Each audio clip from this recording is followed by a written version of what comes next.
open our Bible on Proverbs 16, verse 3. Praise the Lord. Commit thy works unto the Lord, and thy thoughts shall be established. Yes. Napaka-importante po ang ating isip, yung ating thoughts, na ito ay isang matatawag nating establish. Establish sa kabutihan, establish kahit naman sa turo ng Diyos, sa daan ng Diyos. Kaya kung hindi ito ma-establish, kung saan-saan ang tutunguhin ito, kung saan-saan ang direksyon nito, at hanggang tayo ay haharbisin ng masamang espiritu. Pero marami na rin ang mga kabataan ngayon na matatawag nating sila po ay nagkakaroon ng anxiety, nagkakaroon ng depression. Kung tutuusin, they are still young. They ought not to have this kind of burden. Pero bakit ganun? Dahil maraming matatawag nating factors. Some of them, parents were broken. Some of them, parents already passed away at their early age. So, sinusulsulan sila ng masamang espiritu na wala nang magki-care sa kanila. Sinusulsulan sila ng masamang espiritu that they are already dispirited sa sanglibutang ito. So, some of them attempt to commit suicide by depression. Kaya ang isip ng tao ay napaka-importante ay ma-establish. Meron naman ding mga nasa mabuti ng kalagayan.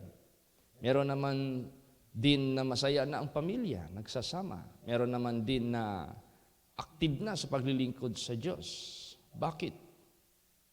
Ang iilan ay pumapasok pa kahit naman sa mga bagay-bagay na ikasisira ng pamilya. Bakit yung iba pumapasok pa sa tukso na ikasisira ng kanyang relasyon sa Diyos? Bakit pa ang iba pumapasok sa mga likong daan na siyang magbibigay sa kanila ng ikakapahamak? Kaya ang because their thoughts are being not established. Hindi established yung isip. Hindi tama, hindi wasto. Kaya sabi dito, commit thy works unto the Lord, and thy thoughts shall be established. Yan. So, lagi tayong magsangguni sa Diyos. Inquire God. Pray to God. Ask His guidance. Ask His direction. Ask His wisdom. Ask His lahat ng mga karapat-dapat na ikaw ay maligtas, ma-preserve, kasi siya lang yung nagki-care sa atin. You ask to the Lord. No? Maghingi ka sa Panginoon. Maging prayerful tayo. Watchful tayo para ma-establish lagi yung isip natin. Huwag tayong magkumpiyansa. No? Kaya nga sinabi diyan, be careful for nothing.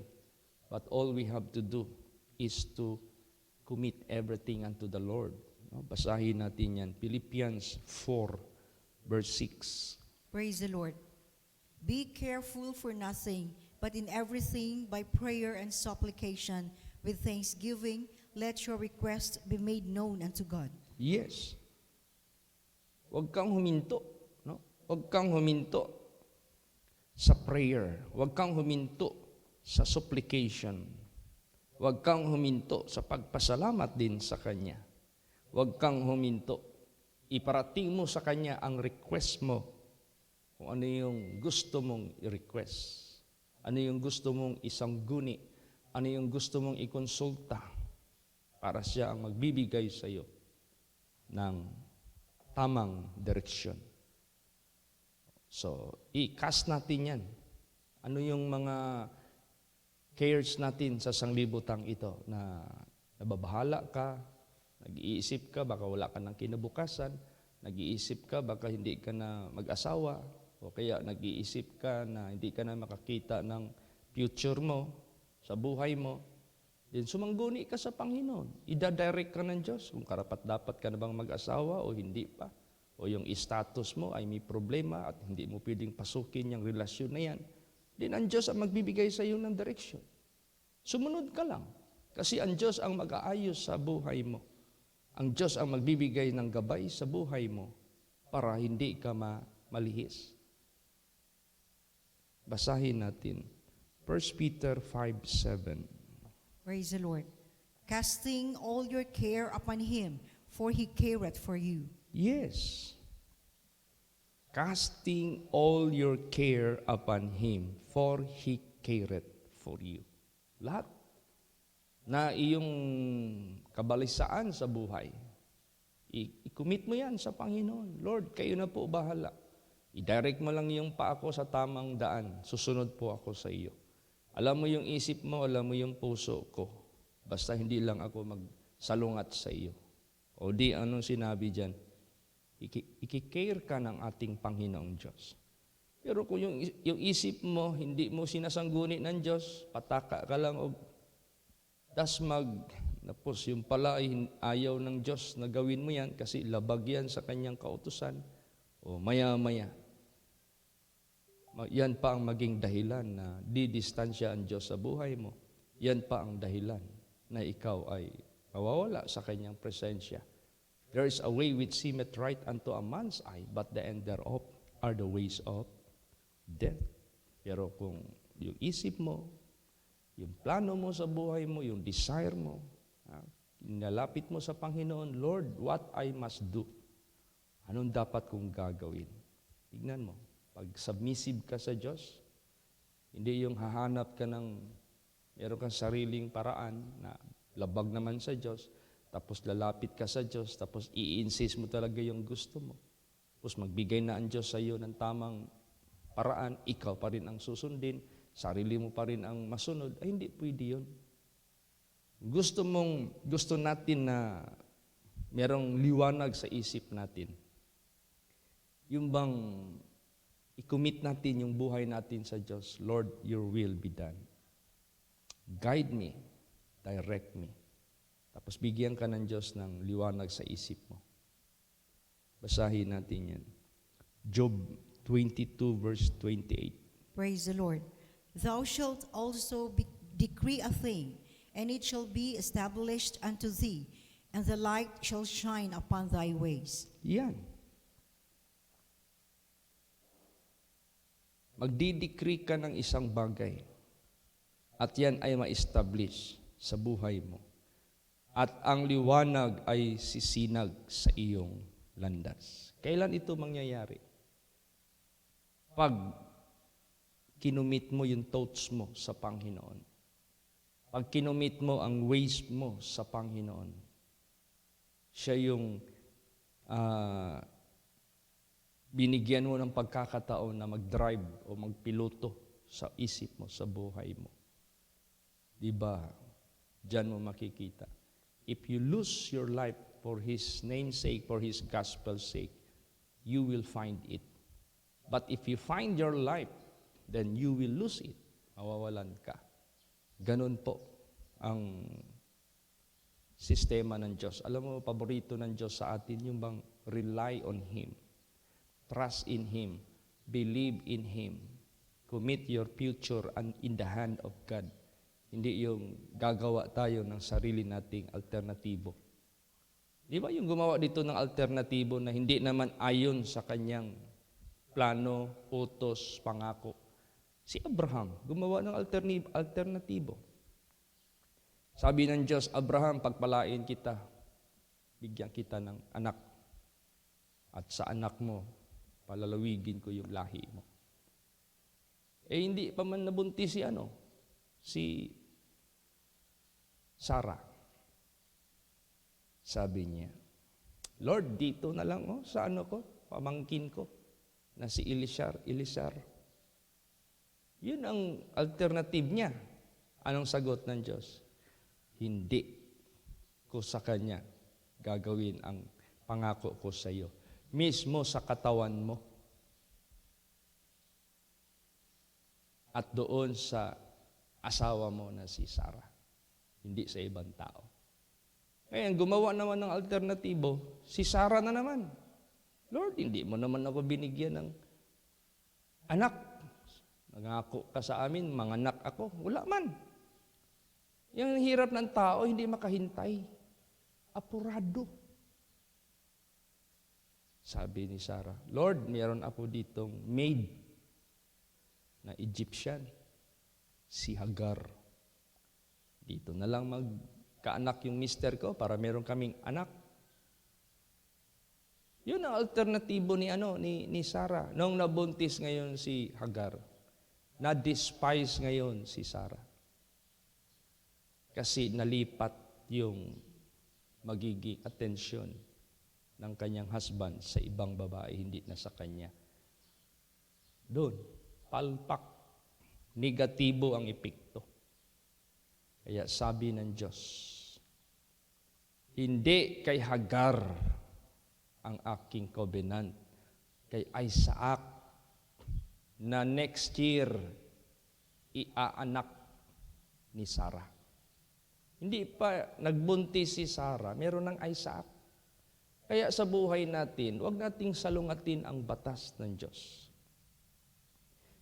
Kung meron ng inilaan ang Diyos sa buhay mo, huwag kang mag-apurado. Huwag kang mag-una-una. Kasi palpak lahat yan. So anong sabi ng Diyos? Kay Isaac, na iaanak niya next year. Yun. Dumating ang panahon, next year nga, God visited Sarah. And God fulfill His word according to His promise to Sarah and Abraham. Lumabas si Isaac. O di ba? That is the perfect way of God. Kaya sa buhay natin, huwag kang magmadali. Wait upon the Lord. Huwag kang maggawa ng iyong sariling pamamaraan. Wait upon the Lord. Yun ang gusto ng Diyos sa buhay natin. Para ma-establish yung thoughts natin sa Kanyang kalooban. Praise the Lord.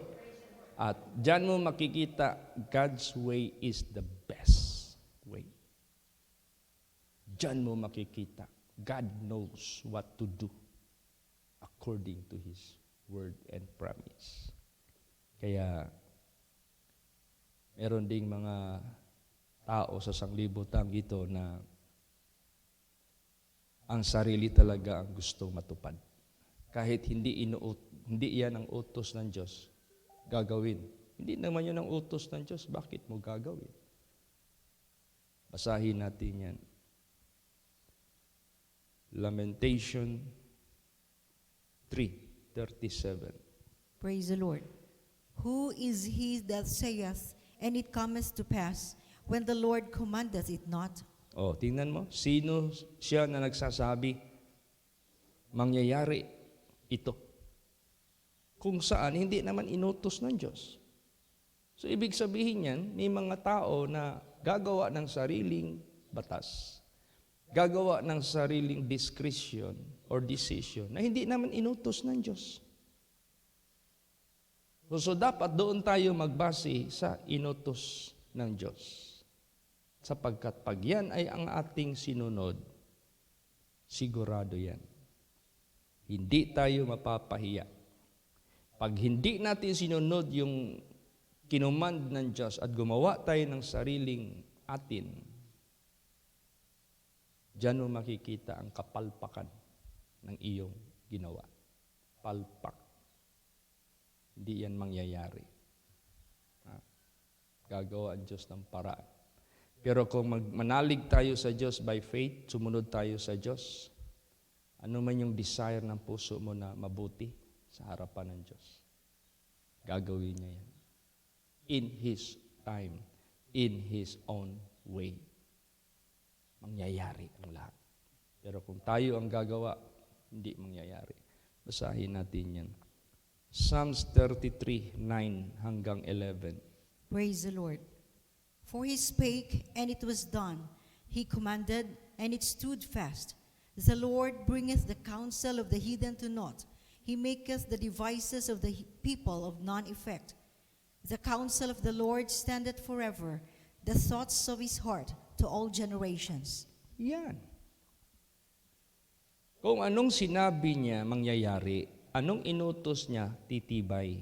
So doon tayo sa kanyang inuutos. Doon tayo sa kanyang mga sinasalita. Kasi yan yung titibay. Yan yung matutupad. Pero kung gagawa tayo ng sarili nating daan, the Lord bringeth the counsel of the heathen to naught, mawawalang bisa. He maketh the devices of the people of none effect. Hindi effective, failure, kung baga pa. The counsel of the Lord standeth forever. The thoughts of His heart to all generations. So gusto mong matupad ang iniisip mo, then i-connect mo sa Diyos. Sumunod ka sa Diyos. Yan lahat, magkakaroon yan ng katuparan, fulfillment. Huwag kang gagawa ng sarili mong alternatibo. Kasi palpak yan. Walang maging successful. Kasi unang-una, that is already disobedience to God. Ikalawa, that is already unbelief. Hindi ka naniwala sa sinabi ng Diyos. Niyapakan mo yung utos niya. Niyapakan mo yung kalooban niya. Ayaw ng Diyos yun.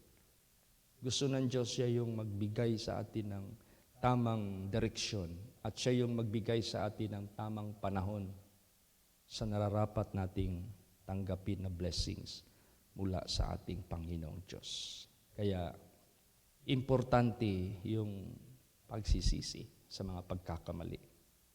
Yun ang pinaka-importante. Basahin natin yan. Psalms 30 verse 5. Praise the Lord. For his anger endureth for a moment. In his favor is life. Weeping may endure for a night, but joy cometh in the morning. Yes. Anong klaseng weeping ito? Weeping may endure for a night, but joy cometh in the morning. Ano yung klaseng pag-iyak na yan? Pag-iyak sa pagsisisi sa pagkakamali. Pag-iyak sa pag-acknowledge sa gawa mo na hindi tama sa harapan ng Diyos. Papatawarin ka ng Diyos. Next na yan, joy na ang ibibigay ng Diyos sa iyo. Ibig sabihin, grant ng iyong desire ng iyong puso. Joy na ang darating sa buhay mo. Blessing ibibigay ng Diyos sa buhay mo. Salvation ibibigay ng Diyos sa buhay mo. Lahat-lahat na package na yan. So, mas maganda yung iiyak man tayo, yung tinatawag na godly sorrow. Huwag yung iiyak ka dahil hindi matupad yung gusto mo kasi pilitin mo talaga yung sarili mo. Lalo kang iiyak talaga hanggang sa walang katapusan. Pero kung iiyak ka na magsisi ka, manghingi ka ng patawad kay Jesus sa mali mong mga nagawa, tapos sabihin mo, Lord, I believe in you. I trust in you. You are my future. You are my salvation. You are my blessing. You are my peace. You are my joy. You are my everything of my life. I wait upon you. Maghintay po ako dyan sa inyo. Yan yung godly sorrow. Yung bang nagsisi ka. Basahin natin yan. 2 Corinthians 7 verse 10. Praise the Lord. For godly sorrow worketh repentance to salvation, not to be repented of, but the sorrow of the world worketh death. Tingnan mo yun ang kaibahan ng sorrow ng godly, sorrow ng world. Ang sorrow ng godly, nagre-repent. Worketh repentance, humihingi ng kapatawaran, humihingi ng awa, at talagang humihinto na sa mali. Pero yung worldly sorrow, worketh death. Bakit? Sorrow sila dahil hindi ibigay ng Diyos yung gusto nila. Pipilitin nila ng pipilitin. Gustuhin nila ng gustuhin. Hanggang maghatid sa kanila sa kamatayan. Pero yung godly sorrow, iba yun, worketh repentance. Nagsisisi, nag-acknowledge sa mga kamalian, then nagsusurrender sa buhay niya sa Diyos. Then, pinahintulutan niya ang Diyos ang masunod sa buhay niya. Di ka na magsisisi pagdating ng panahon. Wala ka nang pagsisihan. Bakit? You will not regret sa decision mo.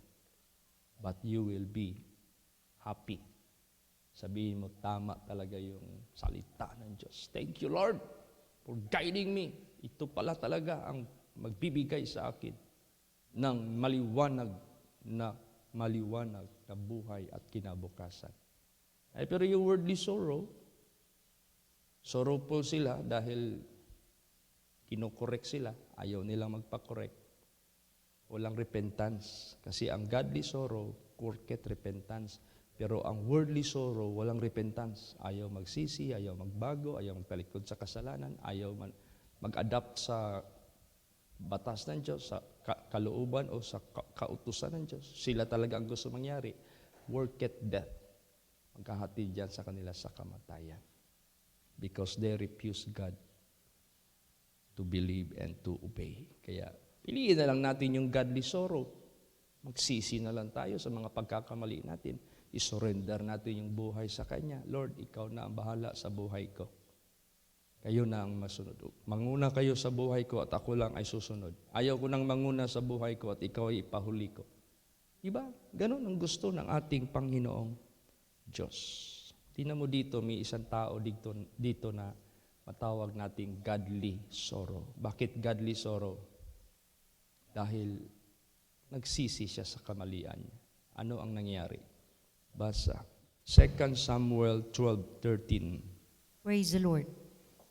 And David said unto Nathan, I have sinned against the Lord. And Nathan said unto David, The Lord also hath put away thy sin. Thou shalt not die. Yan. Nagsisi kasi siya eh. And David said unto Nathan, I have sinned against the Lord. In-acknowledge niya. And Nathan said unto David, The Lord also hath put away thy sin. Thou shalt not die. Hindi ka mamamatay. Kumpara mo kay King Saul at saka kay David. Si King Saul nangatuwiran. Ayaw ng Diyos yung mga tuwiran tayo. Alam mo na nga, yan ay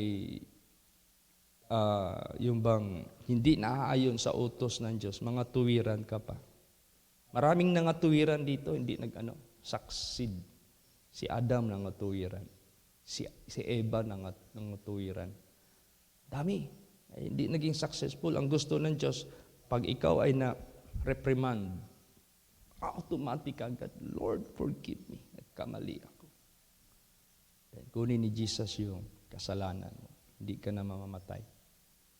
Papalitan niya ng Diyos ng blessing, success, desire ng puso mo, ibibigay ng Diyos yan, lahat-lahat. Kompleto. Only God knows what to do, how to do, when to do. Siya lahat nandyan sa Kanya. Basa pa, Job 33:27 and 28. Praise the Lord. He looketh upon men, and if any say, I have sinned, and perverted that which was right, and it profited me not, He will deliver his soul from going into the pit, and his life shall see the light. Oh, ang laki ng idudulot pala. Yan ang tinitingnan niya sa mga tao dito na magsasabi, nagkasala ako. Binaluktot ko ang tamang daan. Kasi gagawa ka ng sarili mo, yung daan na tama ayaw mo sundin. Tapos, ang nangyari, it profited me not. Hindi naging successful. Dahil nagsisi ka, dahil inangkin mo yung ginawa mo, He will deliver his soul from going into the pit. Ililigtas ka ng Diyos sa iyong patutunguhan sa hukay. And his life shall see the light. Makita mo yung liwanag. Ay, ito pala ang gusto ng Diyos. Ito yung maghahatid sa akin sa success. Ito yung maghahatid sa akin sa peace. Ito yung maghahatid sa akin sa righteousness. At ang Diyos na ang bahala sa buhay ko. Diyan mo malalaman talaga that God is the one that can fulfill your heart's desire. But you should not walk in your own way, but you must adopt the way of God. Praise the Lord. Ganon. So, gusto ng ating Panginoong Diyos na magsisi, magtalikod sa mga pagkakamali, pagkakasala. Babaguhin ng Diyos yung iyong landas. Basahin natin yan. Jonah 3 verse 10. Praise the Lord.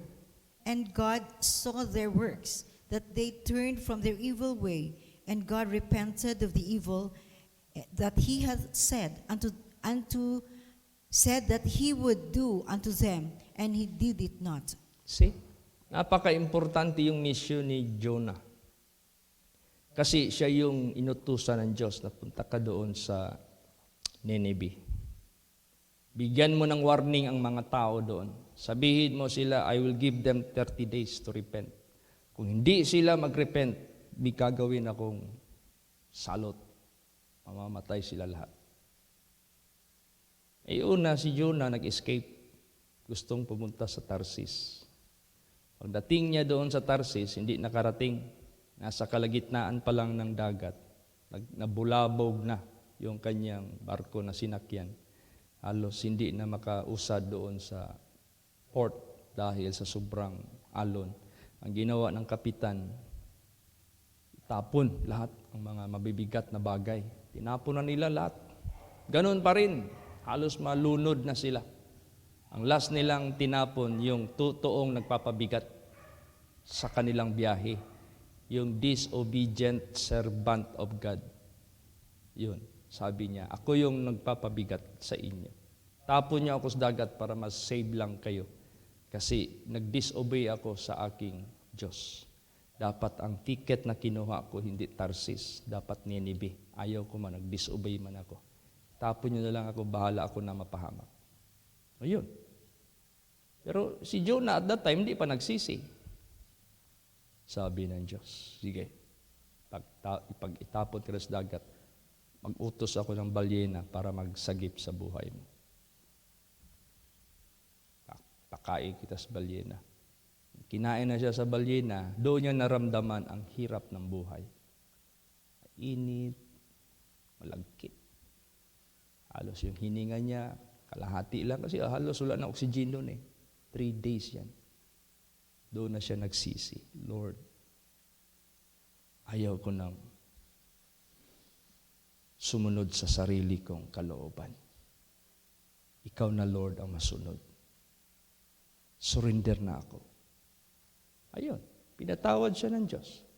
Sabi ng Diyos, balyena, ihatid mo yung tao na nilamon mo doon sa Nineveh. Doon mo siya isuka sa shore para hindi na siya maglangoy ng malayo. Gapang na lang siya. Doon, dumating yung balyena. Alam din niya kung saan yung Nineveh. Lumabas si Jonah sa tiyan ng balyena. Pagkatapos, preach na kaagad siya. Amoy pa siya ng yung langsa. Preach kaagad siya. Nagrepente yung hari. Sabi ng hari, lahat mag-fasting, magsisi. Yun na. And God saw their works, that they turned from their evil way. And God repented of the evil that He had said that He would do unto them. And He did it not. Hindi natuloy yung kamatayan ng mga taga-Nineveh. Hindi nyo ba alam? Itong ginagawa na pagsisisi ng mga tao na nagkakamali, nagkakasala sa Diyos dahil ayaw sumunod sa Kanyang utos. At nalapastanganan yung utos, hindi nyo ba alam? Pag magsisi ang tao na yan, ang saya-saya ng mga anghel kaya doon sa langit. Bakit? Alam nila maliligtas yung tao na yan. Alam nila yung tao na yan hindi matuloy yung kanyang kapahamakan. Kaya mag-rejoice sila. Last verse, basahin natin yan. Luke 15 verse 10. Praise the Lord. Likewise, I say unto you, there is joy in the presence of the angels of God over one sinner that repenteth. Praise the Lord. There is joy in the presence of the angels of God over one sinner that repented. Bakit? Alam nila. Diyan, ibibless siya ng Diyos. Alam nila na maliligtas siya. Ganon po, kaimportante. So sa buhay natin, kung naguguluhan ka man sa buhay, wala nang iba, solusyon. Settle your account unto the Lord. Agree with thine adversary quickly. I-settle mo na, Lord, forgive me. Nag-una-una ako, yung sarili ko ang nasusunod, hindi na ikaw. Pinikit ko yung mata ko sa batas mo kasi ayaw kong masagasaan yung gusto ng laman ko. Kaya nagkasala ako sa iyo. Patawarin mo ako, Lord Jesus. Ngayon, I commit my future unto you. I know you can handle it for me. But if I will establish my own future by transgressing your law, I know your hand is against me. Wala, palpak lahat. Kaya ganun. Ang gusto ng ating Panginoong Diyos sa buhay natin, settle first your relationship with God. And that's the time God will establish your future. God will establish your life. Hindi papunta sa impyerno, kundi papunta sa kanyang kaharian. Itutuwid ng Diyos yung iyong mga pagkakamali. Kaya, walang iba. Wala tayong ibang way para lang tayo magkaroon ng success sa buhay natin. Success in the sense God will bless us. Success in the sense God will save us. Success in the sense God will give the desire of our heart. Praise the Lord. Ganon ang gusto ng ating Panginoong Diyos. Kaya, wag matigasan. Wag manalig sa sarili. Wag ipatuloy ang pagkakamali. That is not the way for you to be blessed by God. Lalo't na tayo na nandito na kay Lord Jesus Christ, ingatan natin ang husto. Kasi tumitingin man lang yung Diyos sa atin, ina-observe man lang tayo kung paano natin hinahandle yung ating mapapakinggan na babasa sa banal na salita ng Diyos. Pag sumunod tayo, ay sigurado yan. Nag-start na yung day 1 ng plano na mabuti sa Diyos para sa iyo. Praise the Lord. Nagka-count na yung araw. Patutunguhan mo na magandang kalalagyan. Pero kung ayaw nating magsisi, ipustro pa rin natin yung gusto natin na hindi naman aayon sa kanyang utos, labag naman. Walang day 1 na mag-i-start. Hayaan ka ng Diyos, pero walang connection sa Kanya. Walang blessing sa Kanya, walang guidance sa Kanya, walang pangako sa Diyos. Wala. Gagawin mo lang yan sa sarili mong pamaraan, tapos you are going to the pit. Papunta ka pala sa hukay. Kaya sa buhay natin, if you believe God, then trust Him. If you trust God, then obey Him. If you obey God, then God will fulfill His promise sa buhay mo.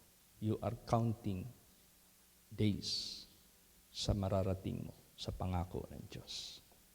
Papunta ka talaga, hindi sa hukay, kundi sa pagpapala, sa kaligtasan, sa mga pangako ng Diyos. Praise the Lord. Kaya, commit thy works unto the Lord, and thy thoughts shall be established. Yan ang pinakauna dapat mangyari sa buhay natin. Establish yung isip mo dahil ang Diyos ang sinunod mo. Sigurado yan. Praise the Lord. Magsitayo po ang lahat.